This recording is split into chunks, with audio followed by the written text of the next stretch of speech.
नर्मदापुरम जिले की सिवनी मालवा तहसील पहुंचे भारतीय किसान यूनियन के राष्ट्रीय प्रवक्ता राकेश टिकैत ने शुक्रवार को बलराम पटेल के निवास पर आयोजित कार्यक्रम में पहुंचे, जहां उनका जोर शोर से स्वागत किया गया। इस दौरान राकेश टिकैत ने मीडिया से बातचीत के दौरान सरकार पर जमकर निशाना साधा। राकेश टिकैत ने मध्य प्रदेश में किसानों की मुख्य समस्या बिजली पानी को लेकर सरकार को आड़े हाथ लिया।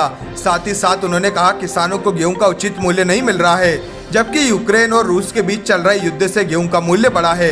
वहीं राकेश टिकैत ने चेतावनी देते हुए कहा कि यदि सरकार ने किसानों की सुध नहीं ली तो बहुत जल्द भोपाल को भी दिल्ली बनाना पड़ेगा।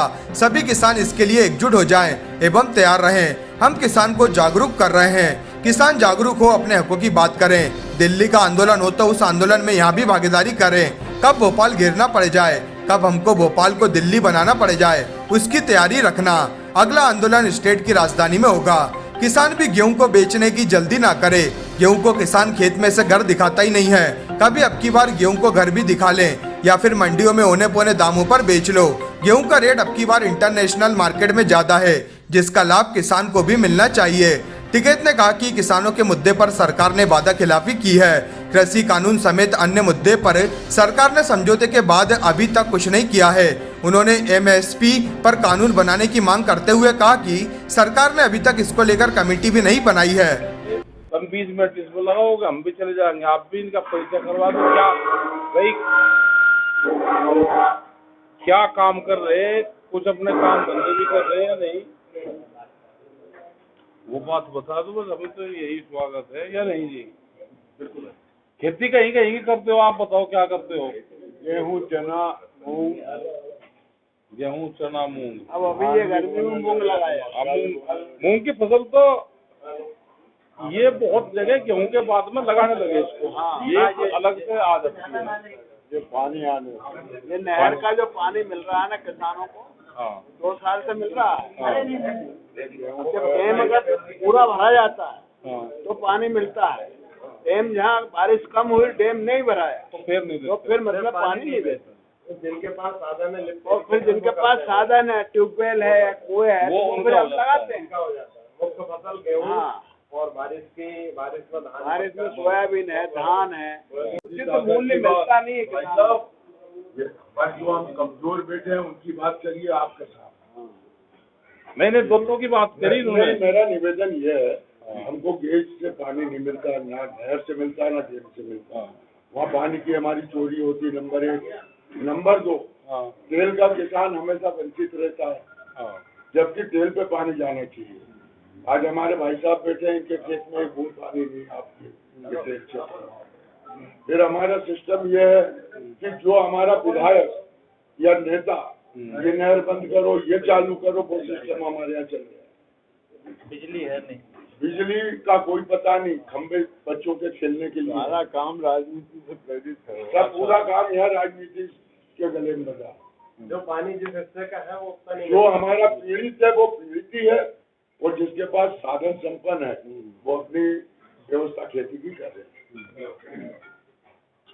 मतलब डैम का तो ये है कि अगर बरसात हो गया डैम भर गया, हमारा डैम कभी भी 3 साल पानी पुरा सकता है। डैम तो इतना बड़ा डैम, अच्छा बड़ा बहुत बड़ा डैम है हमारा, मगर इसके बाद हमसे हमेशा यहाँ पे भेदभाव। मतलब टेल तक पानी कम आता है। तेल नहीं है।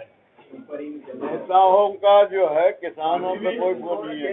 मतलब हेड नहीं किया है, सीधा हरदा पानी जा रहा है, मंत्री भी हरदा के। हरदा वाले भी रो रहे हैं। वो भी हमारा भाई है, वो भी हमारे हरदा वाले भी रो रहे हैं।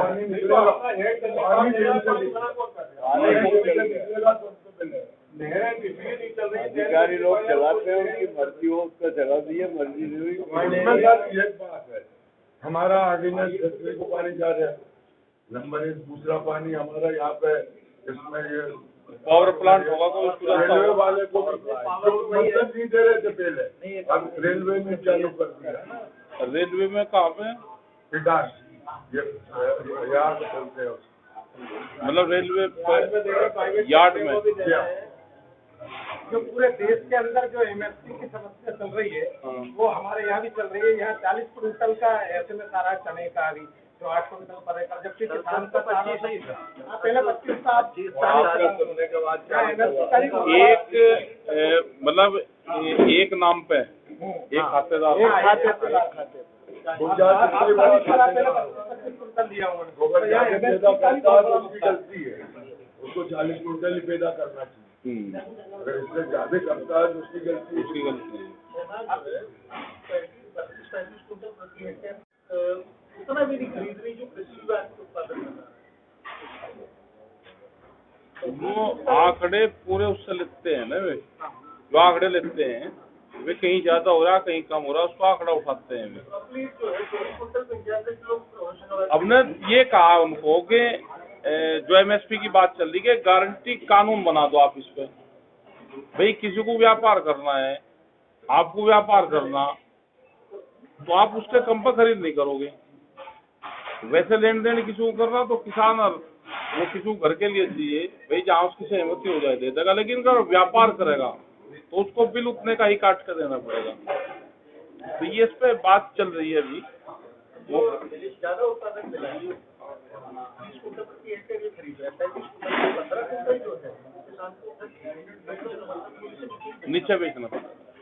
सरकार घोषणा करने की बजाय कानून के दायरे में लाए जो भी चीज किसान को देना चाहिए। कानून का कहा, अभी उस पे देखो 2 दिन बाद में फिर हम अपने लोग बैठ कर बात करेंगे। उन्होंने कहा जी आप नाम दे दो, तो हमने उनको एक चिट्ठी लिखी कि भाई इसकी कंडीशन क्या रहेगी कमेटी की, इसका अध्यक्ष कौन रहेगा, इसमें कितने मेंबर रहेंगे, इसको क्या पावर रहेगी, उसको उन्होंने जवाब नहीं दिया। अब ये है कि इसके 11 मेंबर बना दिए, 2 ले लिया हमारे, 9 ले लेंगे किसी और के, और ब्रेक प्रस्ताव करवा देंगे, 4 मीटिंग करेंगे, लगे जी वो तो 9 मेंबरों ने ये कह दिया कि इसमें वो कानून नहीं बनना चाहिए।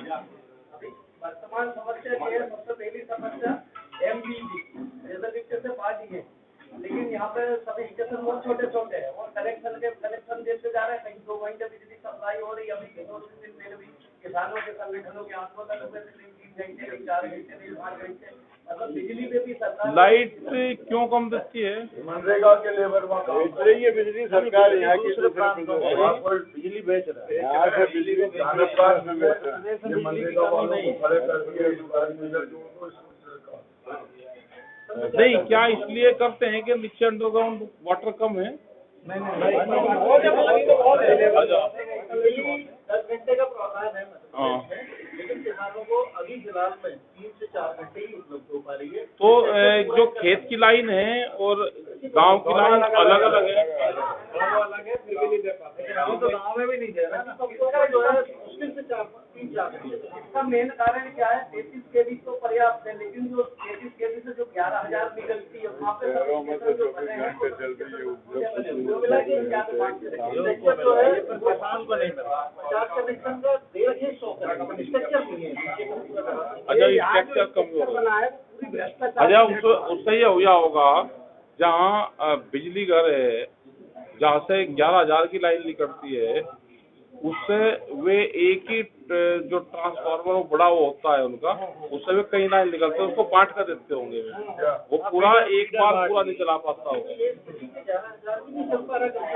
अगर किसान 8 रोज बाजार में नहीं जाएगा तो बाजार सूना पड़ा रहेगा, ट्रेनें खाली जाएगी, बसें खाली जाएगी, डीजल पेट्रोल पर पंप पे ताले लग जाएंगे और हम घर बैठे रहेंगे, रोटी घर की खाओ और मजे करो। एक किसान हिंदुस्तान में ऐसा है जो अगर 1 साल भी धारणा बना ले कि मैं घर के बाहर नहीं निकलूंगा, तो वो अपना काम चला सकता है। सरकार तो घुटने के बल जाएगी।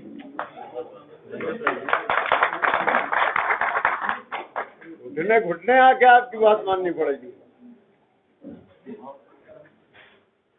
अब हम आंदोलन कर रहे हैं, मर रहे हैं, कर रहे हैं, केस बन रहे हैं, उनका बिगड़ क्या रहे? हम आपको झूठा आश्वासन दे दिए, हम बन गए भगवान शंकर, हमारे कंगन और भस्मासुर को दे दिया, तो वापिस वो भस्मासुर हमारे पीछे फिर लग गया। तो शंकर मत बनो, कृष्ण बनो, छल छिद्र जो भी जिस रास्ते से चलना है चलो।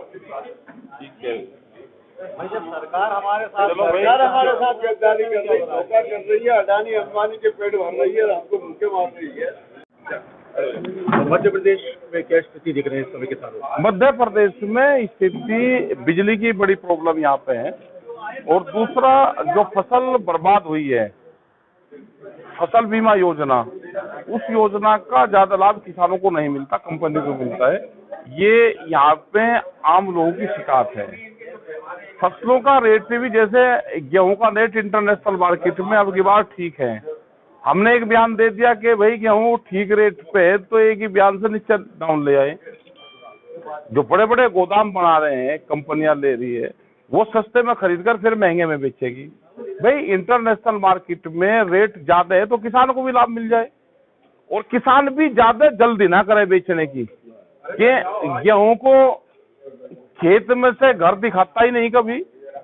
अब की बार जरा ये भी कर लो कि उसको घर भी दिखा दो खेत में से, या सीधा उसको मंडी में ही होने पौने दामों पर बेचना है। ठीक रेट है अब की बार, और फसलों के ठीक रेट रहेंगे, क्योंकि कई कंट्री में आपस में युद्ध चला हुआ है, और यूक्रेन सबसे ज्यादा गेहूं देता था, रूस गेहूं देता था हमको पूरी दुनिया में, और अब की बार वहां पे नष्ट हुई हैं फसलें। ठीक रेट रहेगा तो किसान ज्यादा जल्दी ना करे, उसको अच्छा भाव मिलेगा। आपके 3 कानून का क्या हुआ राकेश जी? 3 कानून वापसी हो गए। एमएसपी गारंटी कानून बनाने की बात है, उस पर भारत सरकार कमेटी नहीं बना रही अभी। बिजली अमेंडमेंट बिल है, उस पर भी अभी कोई बात नहीं कर रही, और हम निगाहें रखे हैं। सरकार कोई भी इस तरह का कानून और बिल लेकर आएगी, हम पूर्ण रूप से विरोध करेंगे। आपके संगठन ने बहुत ज्यादा इसमें आंदोलन किया, सब कुछ किया, इसके बाद आपने एक बयान दिया कि ये किसानों के आत्मसम्मान की बात है। अब आत्मसम्मान की अगर किसानों की बात है तो इसके ऊपर फिर आखिर ढीला क्यों पड़ गया? नहीं, अच्छा, आप परमानेंट यही सा होगा कि किसान लाठी लेकर सड़क पर बैठा रहे। 13 महीने आंदोलन चला है, और ये भी तो आंदोलन है, यहाँ पे आए तो लोग इकट्ठा हुए। ये वैचारिक क्रांति है, और दुनिया में सबसे बड़ी वैचारिक क्रांति होती है। आज किसान जागरूक है। आज अगर यहाँ का कृषि मंत्री अगर बयान देगा, यहाँ का मुख्यमंत्री बयान देगा, अगर कमल पटेल बयान देगा, तो किसान का नाम लेगा सबसे पहले, और वो कहता है टीवी पे मैं सबसे ज्यादा काम करे। एक दिन हमने उनसे पूछा भाई, और यहाँ के किसान से पूछा भाई ये कुछ काम कर रहा है या वैसे ही कर रहा? तो कह रहा जी मैं तो जो सरकार के मौके देता हूँ। तो कम से कम किसान का नाम ले रहे हैं, और किसान को ना भूल रही है, इसलिए ये आंदोलन है। मध्य प्रदेश के दौरे को किस हिसाब से देखा है? क्या इससे आगे भी चल के कुछ राजनीति? बिल्कुल नहीं, राजनीति से हमारा कोई मतलब नहीं है। हम किसानों को जागरूक करेंगे। मध्य प्रदेश का किसान हो या महाराष्ट्र का या तेलंगाना का हो, तेलंगाना की पॉलिसी पूरे देश में लागू होनी चाहिए। वहां पर 10,000 रुपए प्रति एकड़ वे डायरेक्ट सब्सिडी दे रहे हैं, किसान कोई फसल बोए। अगर वो पॉलिसी यहाँ पर लागू हो जाएगी, अगर किसी किसान पर 10 एकड़ जमीन है तो 1 लाख रुपए उसको साल भर में मिल गए, तो उससे उसका खाद पानी का उसका काम चलेगा। तो हम तो एक स्टेट की पॉलिसी दूसरे स्टेट में बताते हैं।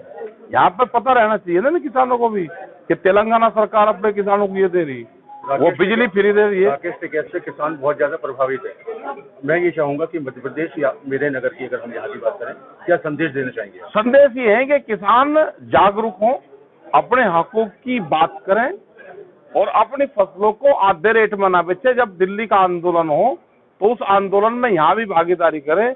कब भोपाल घेरना पड़ जाए, कब हमको भोपाल को दिल्ली बनाना पड़ जाए, उसकी तैयारी रखना। अगला आंदोलन देश की और स्टेट की राजधानी पर होगा। सरकार कह रही है कि हम तो किसानों की बात मान रहे हैं, और हम भी तो यही कह रहे हैं कि सरकार किसानों की बात मान रहे। हम भी तो यही कह रहे हैं, भोपाल को दिल्ली बनाना पड़ेगा, हर स्टेट की राजधानी को दिल्ली बनाना पड़ेगा। अगला आंदोलन ये होगा।